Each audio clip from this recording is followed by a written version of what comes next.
Buenas tardes a todos, bienvenidos a este Babel Meeting organizado por Arca de Babel. Buenas tardes a los presentes y también a los ausentes, que lo podrán ver por redes sociales porque estamos grabando el evento. Quisiera presentar brevemente a Juan Pedro de Nicolás. Es ecólogo y amigo desde hace unos cuantos años, más de 10. Sí. Y bueno, él ya está jubilado y me comentó hace unas semanas que, bueno, hace ya más de un mes, que bueno, que va a estar en Madrid presentando una conferencia que tiene que ver con la ecología y tecnología en tiempos post-internet. Y entonces le propuse que para como se la tenía que trabajar, pues nos las ofreces en primicia y podremos darte un poco de feedback y hablar sobre esos temas tan interesantes que vas a comentar en Madrid. Juan Pedro me comentaba algo así como que estaba investigando en lo que es la analogía que se puede producir entre en los ecosistemas biológicos y los ecosistemas digitales, que se llaman también ecosistemas, donde hay determinadas piezas que funcionan de la misma manera, ¿no? Hasta aquí puedo leer, lo siguiente ya lo presentará Juan Pedro y espero que les guste y después pues tendremos un pequeño debate. Muchas gracias. Sí, pues tienes razón que Víctor, siempre hemos coincidido en cosas así un poco raras. A mí me gustan un poco novedosas, o mejor dicho, no convencionales, porque creo que estamos viviendo un mundo un poco agotado. Creo que todos estaríamos de acuerdo si dijéramos que vivimos una crisis. Y para eso lo entendería cualquier parte de grupo de la población. Vivimos una crisis o un gran grupo. Pero sí, o simplemente que tenemos problemas. Eso es lo que más se entendería. Porque eso es una visión inmediata, reducida, en un ambiente reducido en el que se circunscribe uno y cosas perceptibles directamente. Y entonces dice que tiene un problema.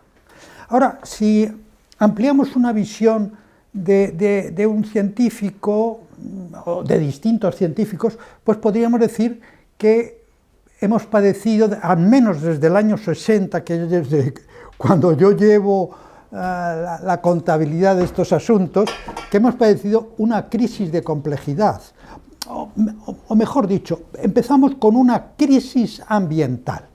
La crisis que yo vi en los 60 era una crisis ambiental, una crisis que me preocupó y que dedicábamos el tiempo. Yo entonces estaba trabajando en la Universidad Autónoma de Madrid y hablábamos de educación ambiental, de gestión ambiental. Son términos que todavía suenan y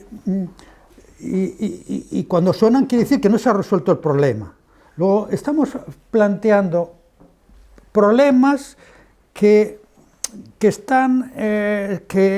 se han alargado, luego es una crisis y que además no parece que tenga vía de resolverse. Quiero decir que esto es una crisis estructural. Pero además, si ampliamos todavía la visión, por ejemplo, yo me había hecho, el único esquema que me he hecho es este que nosotros tenemos aquí. Vamos así, una perspectiva. Y entonces, la población general se fija lo que ocurre aquí, que es a corto plazo y un ámbito reducido. Pero hay gente que analiza lo que ocurre aquí, ya ve más cosas y con una perspectiva más amplia. Y entonces, pero también nos podemos fijar aquí. Y entonces pues se ven muchas cosas. Entonces, si nos fijamos aquí, pues un problema. Si nos fijamos aquí, una crisis. Y si nos fijamos aquí, es una crisis de complejidad. Aquí esto es una crisis estructural porque es una crisis que ni ha tenido solución ni se le ve solución. Y yo estoy hablando de los años 60, han pasado 50 años con una crisis, el tema del medio ambiente, y se ha hecho cosas de educación ambiental. Yo recuerdo, por ilustrar un poco de qué veía esto, porque todos los ayuntamientos empezaron a tener un concejal de educación ambiental.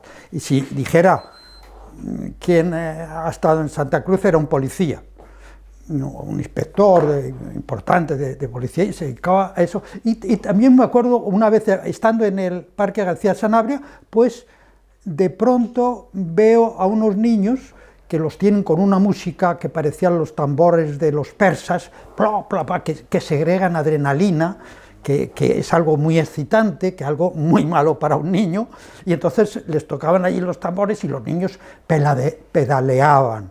Y entonces vi allí en el fondo que en el Cabildo tenía un chiringuito y había una antigua alumna, y la dije: hombre, Rosalía, ¿qué te parece esto para la educación ambiental con estos tambores aquí y los chicos excitándolos como se excitaba para entrar en guerra? Siempre para entrar en guerra se tocan los tambores y se les da vino, un poco, o coñac o lo que fuera.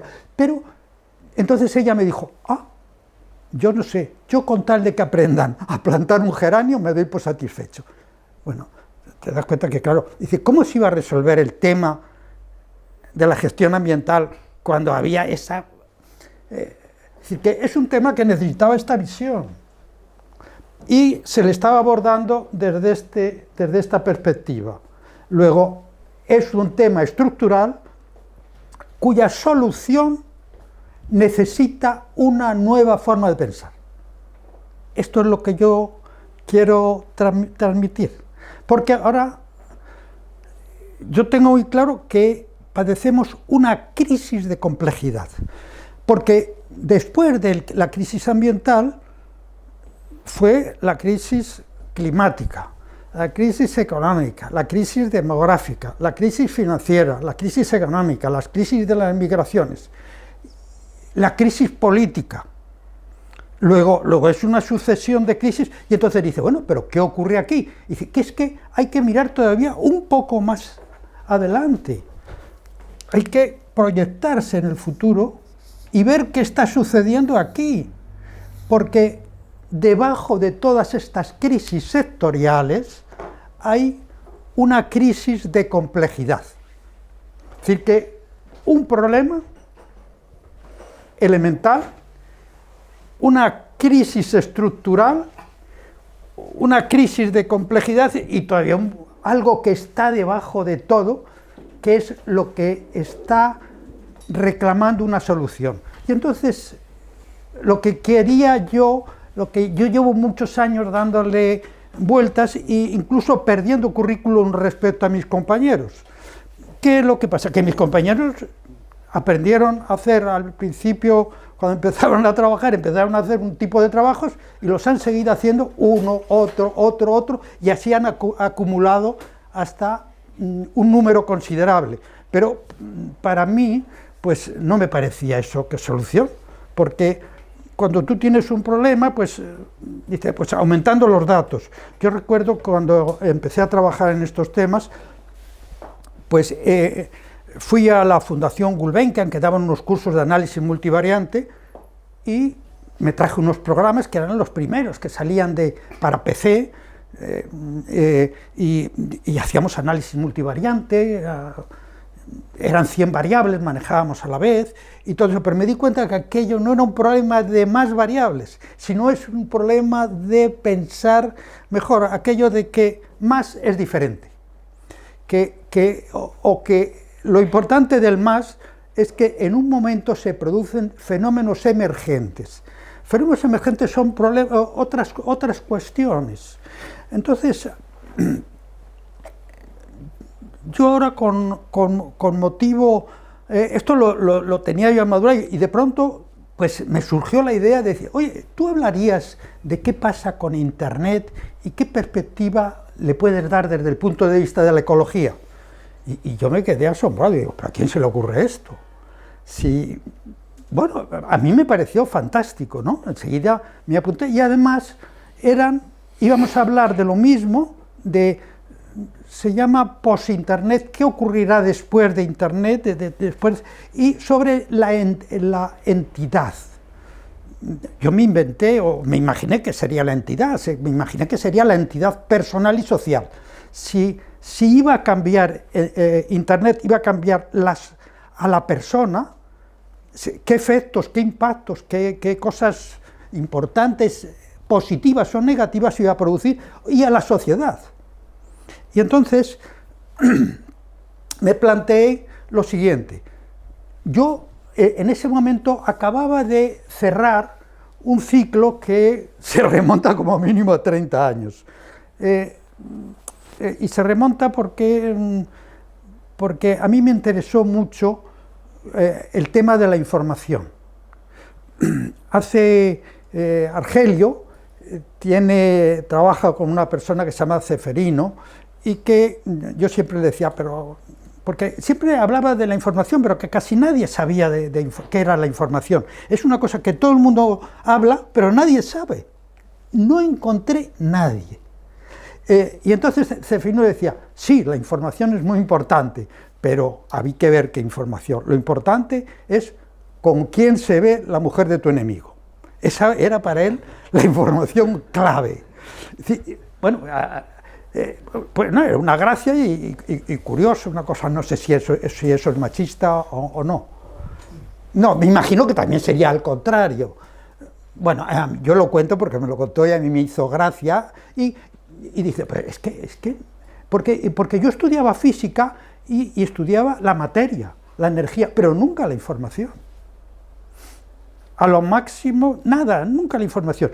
Y entonces yo cuando empecé a estudiar ecología, tuve como referente una persona que era un gran científico. Recuerdo cuando yo estaba haciendo el doctorado en el Consejo de Investigaciones Científicas, pues entonces di una conferencia, y entonces al presentarlo dijeron, don Ramón Margalef es el científico que tiene un expediente bibliográfico más importante de toda España. Es decir, que en ese momento, que debe ser 30 años, no había ningún científico que tuviera un expediente.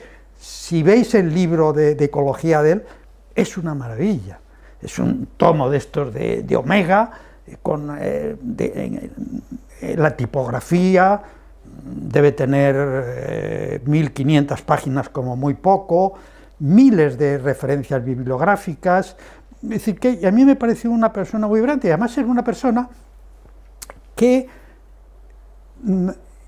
empezó él estaba de administrativo en un centro del consejo, pero le gustaban las algas de los lagos, y entonces era un especialista, y el tío era tan especialista, tan bueno, que había un libro de fitosociología, que era como el enemigo de la ecología entonces, y donde hay fitosociólogos famosos, uno se llama Familia de Rivas, y todos los botánicos pues aspiran a eso, y aquel que era el libro clave de la fitosociología era el único que le citaban 4 veces, a todos los demás o ninguna o una vez.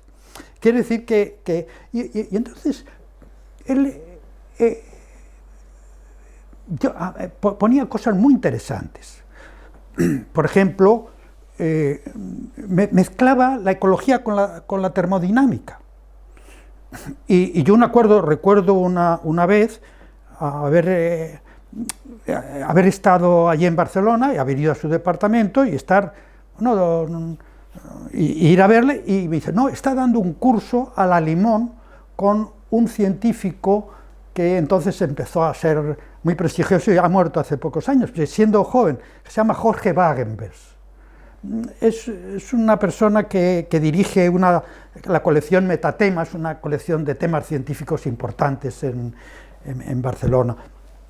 Y bueno, a mí me asombró, pero y además él tenía una cosa que era el índice de información de Margalef, es por lo que él es conocido en el mundo es el índice de información de Margalef. Y yo digo, bueno, pero este hombre, ¿de dónde ha sacado esto? ¿De dónde ha sacado si él se dedicaba a las plantas? Era un botánico clásico. Bueno, pero muy inteligente, o no sé, que tenía una virtualidad, tenía que... Y entonces, pues nunca supe, y le dije, don Ramón, usted este índice de información, ¿de dónde lo ha sacado? Y dice, no, es el índice de Shannon. Pero el índice de Shannon es para medir el flujo de información que va por un canal. Pero eso no tiene que ver con lo que cuando hablamos de información, hablamos de cosas de más enjundia, ¿no? Desde la filosofía, la ciencia, muchísimas cosas ahí de mucha enjundia. No es como los bits que pueden ir por un canal, eso es una vulgaridad de considerar la información, eso es la variación, no era la información. Pero él no me supo dar nunca mayor explicación de ello. No, yo hice aquello, bueno, yo hice algunos trabajos, publicamos una serie de trabajos, utilizando eso, pero a mí no me acabó de convencer. Entonces, un día en el TEA, pues estando yo en la biblioteca, pues pasé por allí y veo a uno que estaba leyendo la revista de Occidente. Hay que aclarar que en el TEA la gente normalmente lo que hace es subrayar apuntes. Es una magnífica y preciosa, y me encanta, biblioteca, pero el uso, y un buen uso, porque muchas veces hay 300 personas allí estudiando y trabajando, pero es el nivel es de subrayar apuntes, preparar una posición de Guardia Civil, o una posición de funcionario, o una cosa así, pero no va más. Me quedé tan asombrado que me quedé paralizado. ¿Cómo? Una persona que está leyendo la revista de Occidente. Y entonces me acerqué a él y le dije, oye, ¿y tú qué? ¿Eso que estás leyendo la revista de Occidente? Y me dijo, sí, es que el director de mi tesis es el director de la revista de Occidente. Y entonces él era de Ciencias de la Información, tenía un director de tesis, y entonces yo un poco en broma le dije, no será Ortega y Gasset. Y me dijo, no, se llama Jorge Lozano. Y entonces resultó que yo a Jorge Lozano pues lo conocía porque había trabajado con él, él aquí y él allí, y le conocía y era... Bueno, y entonces dijo, hombre, pues yo te invito a tomar un café. Nos fuimos a tomar un café y allí me descubrió una cosa que yo no sabía. Empezamos a hablar y de pronto él me habló de un tal Gregory Benson. Gregory Benson es un biólogo que se casó con una socióloga muy importante, Margaret Mead, y que fueron en antropología a Nueva Zelanda y a Tahití, o Haití. Entonces hicieron una gran labor y tuvieron una gente de mucho prestigio. Pero luego se separaron y él continuó. Este era un señor de una saga de profesores de Cambridge.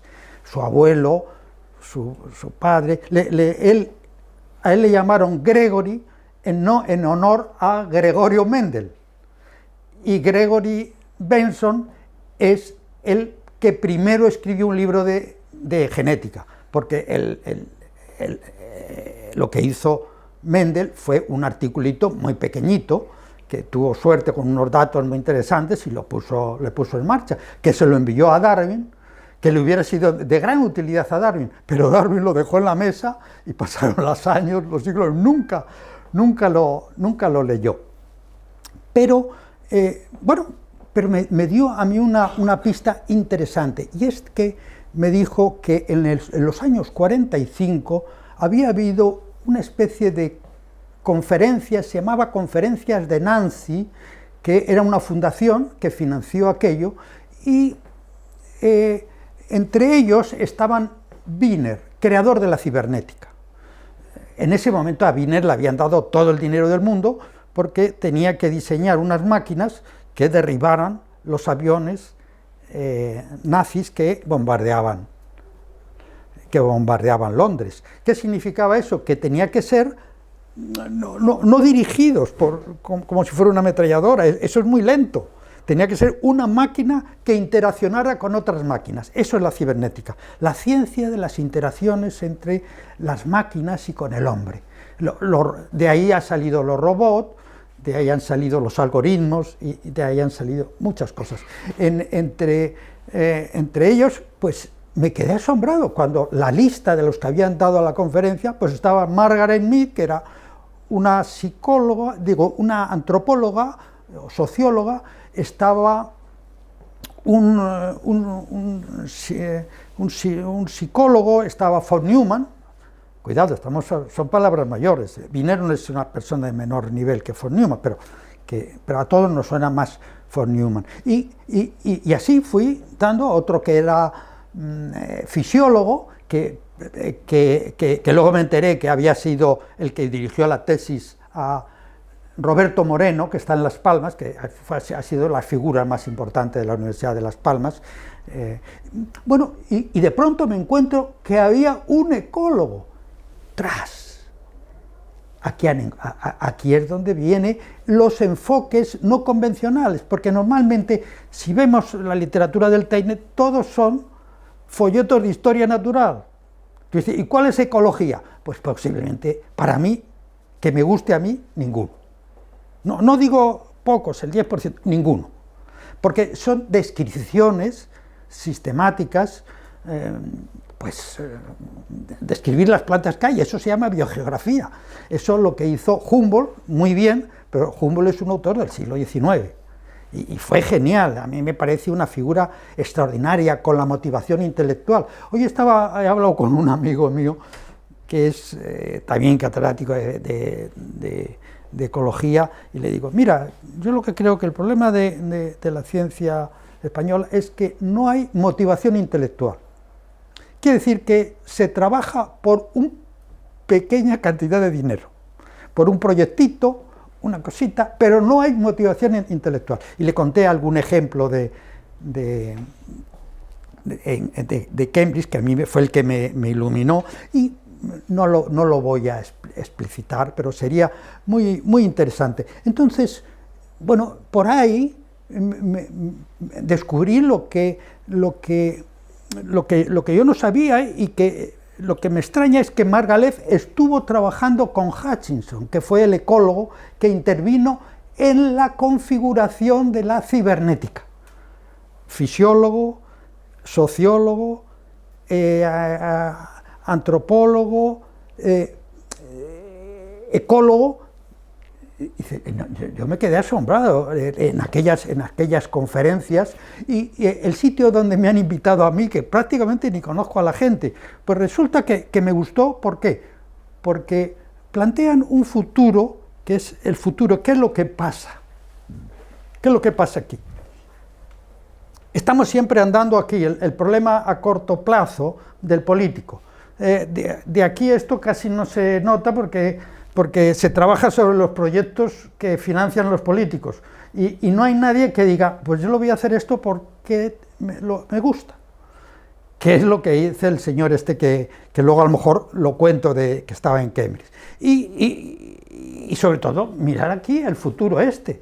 Claro, un político que está acostumbrado a en el futuro cambia todo, se producen emergencias, luego él no tiene capacidad, aunque quiera, no es un problema que no quiere, es que no quiere mirar el futuro, es que es imposibilitado, eso hay que estar formado para esto. Es decir, que esa es la principal idea, y entonces yo ya le fui dando vueltas, y hice unos vídeos que se llama ¿Quién regula los ecosistemas?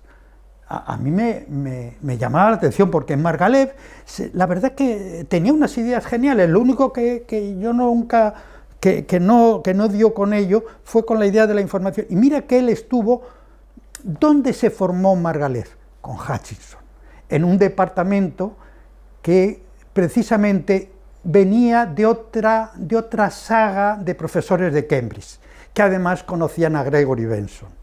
Es decir, que todos estos saltos, los saltos intelectuales, no se hacen a base de esfuerzo.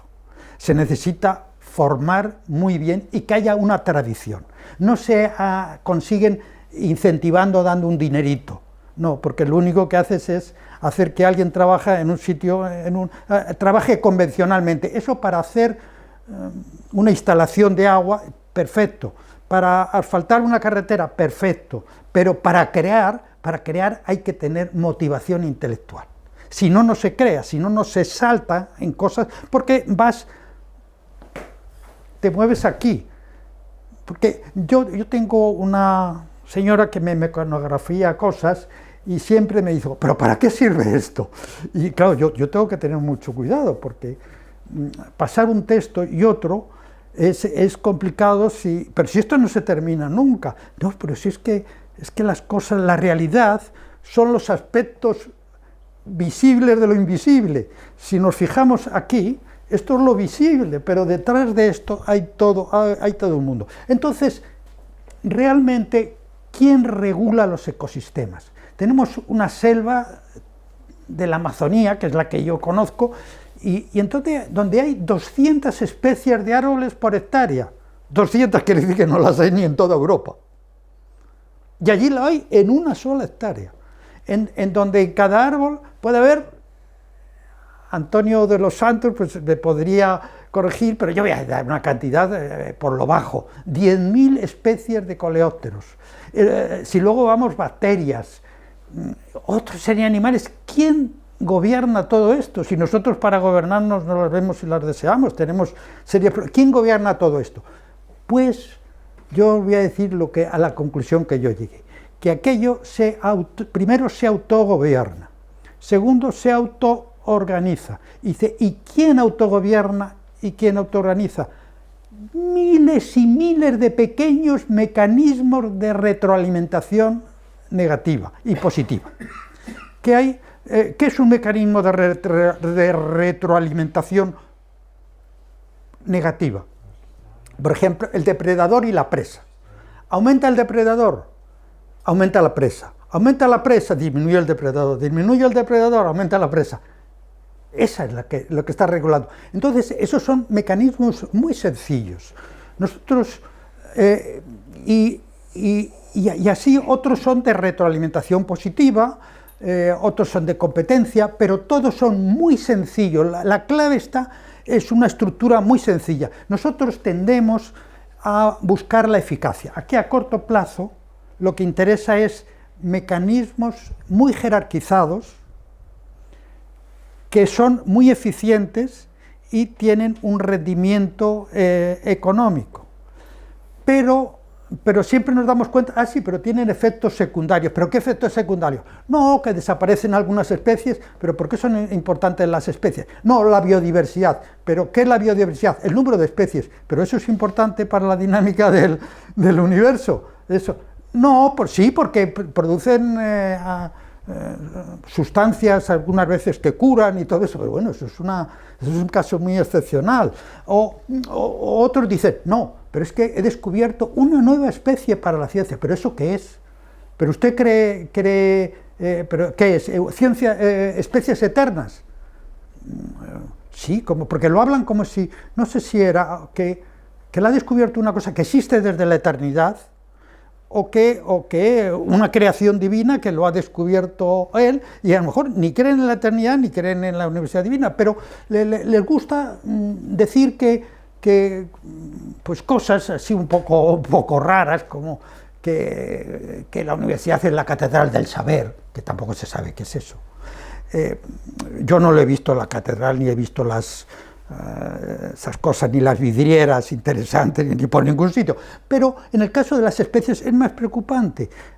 Humboldt realmente, yo hay veces que he dicho afirmaciones de que a los niños había que llevarlos a los museos de ciencias naturales, había que llevarlos con permiso paterno, porque dan una visión muy sesgada de lo que es el mundo. El mundo es evolutivo. Y en un museo de ciencias naturales están allí todas las cosas fosilizadas. Y eso transmite, pero no es el problema que estén así, sino que responde a la visión que hay allí. Entonces, ¿qué es lo que yo me planteé? Pues establecer una analogía entre los flujos de información en los ecosistemas, de pequeños funciones parecidas a estas que cuando llegan a la capacidad de carga ocurre una cosa, que hay un descubrimiento y la capacidad de carga biológica se sustituye por una capacidad de carga cultural. Entonces surge la filosofía y entonces dice, puede crecer más la población. Y surge la ciencia y puede crecer más la población. Por eso cuando dice, Tenerife ha sobrepasado la capacidad de carga. ¿Qué capacidad de carga? La biológica, la cultural del Paleolítico, la del tiempo de los griegos. La capacidad de carga de un sitio depende de su nivel cultural, no depende de la biología. De alguna manera la cultura suple a la evolución biológica. Y la evolución biológica es muy lenta y por tanto no hay manera de que se establecen. Pueden aumentar un poquito unas mutaciones, pero esto es muy lento. Sin embargo, el cambio cultural permite seguir creciendo, aunque finalmente esto entrará a ser asinótico en muy pocas décadas ya. En este momento que ya tenemos 7.500 millones o 7.700 millones de habitantes, pues entrará en esta situación asintótica, pero ha sido a base de pequeños saltos culturales. Gracias al salto cultural ha sido creciendo. Pero todo esto, a su vez, no es suficiente. Bueno, esto regula, pero regula individualmente. Ahora, ¿quién regula el conjunto de todo? Pues el conjunto de todo esto lo regulan miles y miles y miles de pequeños mecanismos de retroalimentación que se producen entre pares de especies. Bien, entonces yo lo que he tratado es de utilizar la aportación de la naturaleza, porque aquí estos ecosistemas funcionan porque la naturaleza es sabia por prueba y error.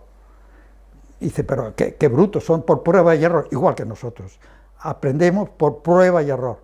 Normalmente hay veces que la gente dice, no, yo lo fui todo siempre lineal y no me confundí. Es un mentiroso, pero normalmente, yo en mi experiencia es que uno se confunde más de lo que hace. Lo único que pasa que, como no lo sabemos, ¿por qué? Porque siempre se nos ha dicho, en base al esquema científico en el que nos hemos formado, que es el del siglo XIX, que la ciencia proporcionaba conocimientos ciertos. Y eso es mentira podrida. Porque ¿quién lo demostró? Bueno, lo demostró primero, si no Einstein, lo puso de manifiesto Einstein cuando demostró que la luz, cuando pasaba por delante del Sol, un rayo de las estrellas, se curvaba, y además en qué medida se curvaba. Y entonces hicieron un gran experimento que, como empezó la Primera Guerra Mundial, no lo terminaron, pero cuando ya terminó, pues apareció, otra vez lo volvieron a repetir, que lo hizo precisamente el director del observatorio de Greenwich, que era una persona influyente, y apareció en titulares. Einstein tenía razón. Desde aquel día, Einstein salió de Alemania, estuvo una temporada en Madrid, en la residencia de estudiantes, lo quisieron contratar en Cambridge, tampoco, y ya se fue a Estados Unidos, y entonces, bueno, pues fue de esta forma, que con eso la ciencia se quedó, a mí no me dijeron, no, es que en esa época la ciencia se quedó al aire, esas leyes eternas que te hemos dicho que era verdad, esas certezas no existen, son mentira, todo es fruto, es necesario siempre creer en un principio, y crees en ello y a partir de ahí construyes, pero no puedes demostrar esos principios primeros. Y entonces, bueno, pues se quedó los científicos se quedaron en el aire. Bueno, entonces, ¿qué pasa? Lo de la ciencia, que hemos creído que habíamos encontrado la solución, y entonces Popper, que es la gente se cree que es sociólogo, pero es un físico, Entonces Popper formuló, es un físico que conocía muy bien a los clásicos, a los presocráticos griegos, porque en Alemania tienen por sistema de formación precisamente inspirado por el más genial o uno de los hermanos Humboldt, que es el que fue director de la Universidad de Berlín, pues los enseñaban, o todos, por ejemplo, pues Max Planck saben griego, y muchas cosas, y estudiaban los griegos en griego, y a los latinos en latín, y este hombre, Popper, estudiaba a los presocráticos en griego clásico.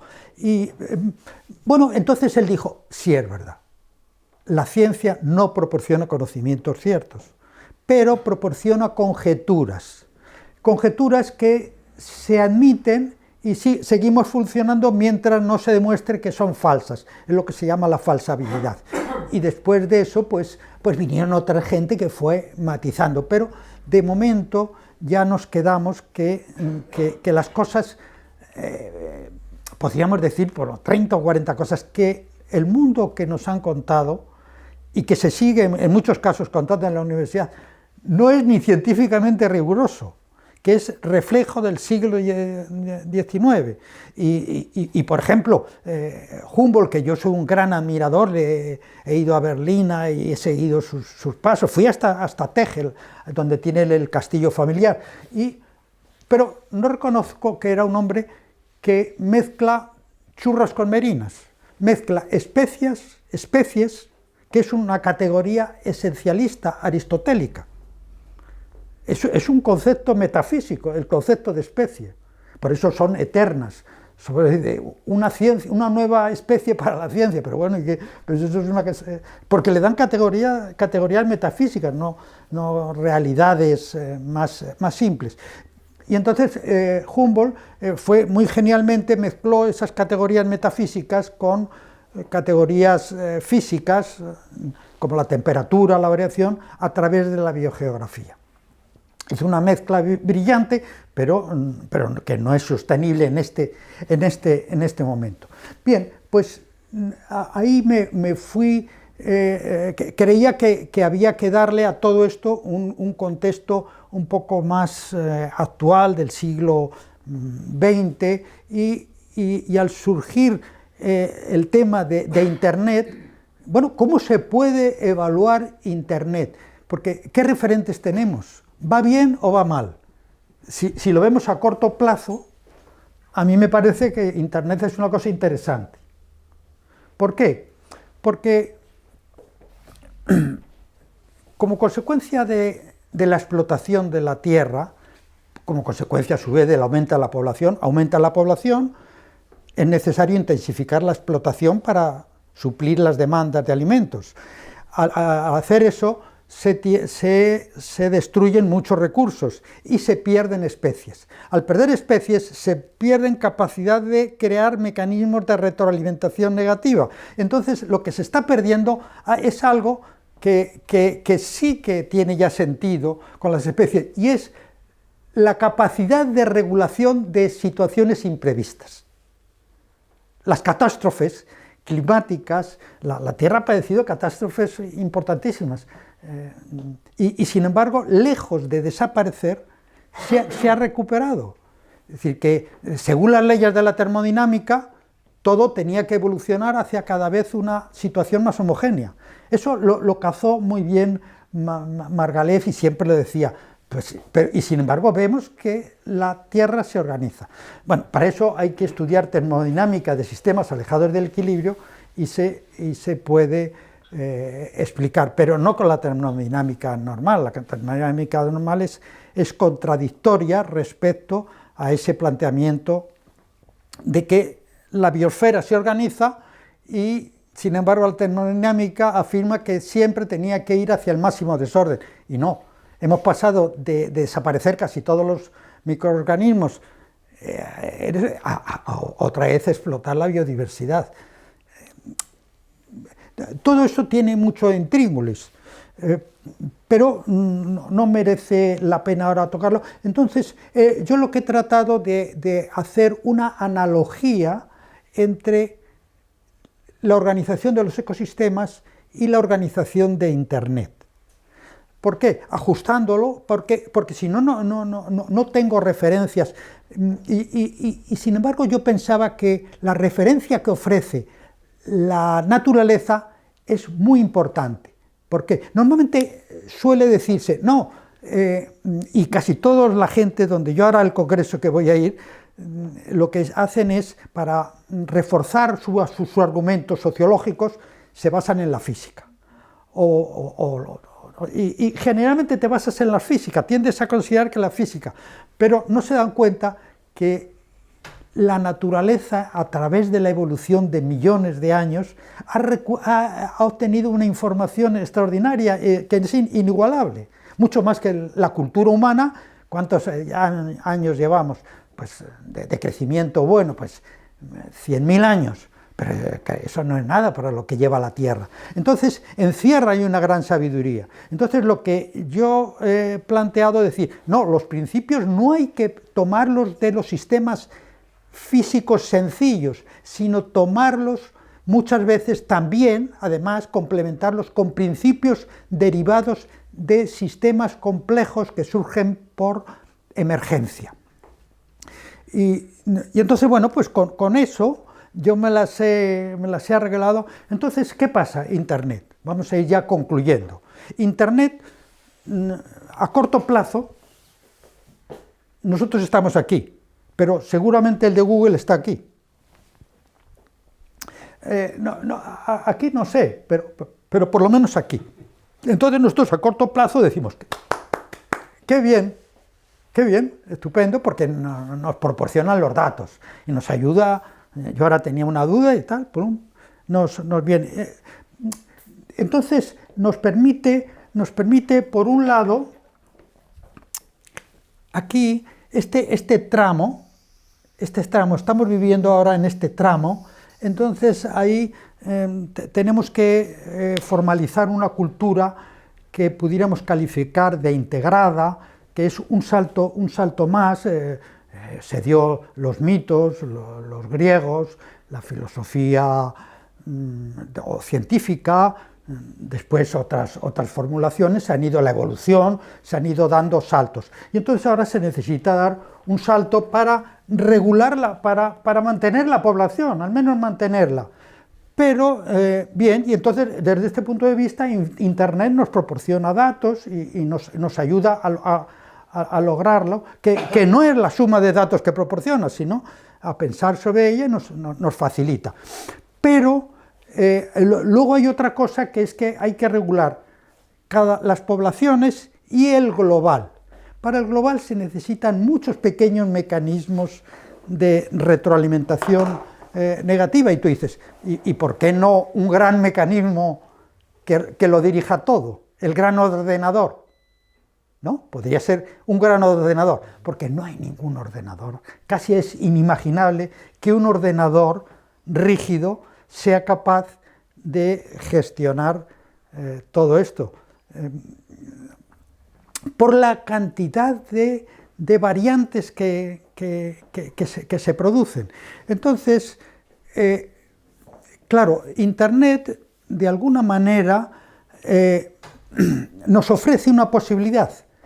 Y es que, como hemos ido perdiendo poblaciones, sustituir esas poblaciones de seres vivos por poblaciones de seres que no son vivos, artificiales. Y entonces serían poblaciones de algoritmos. Virtuales, sí, inteligentes.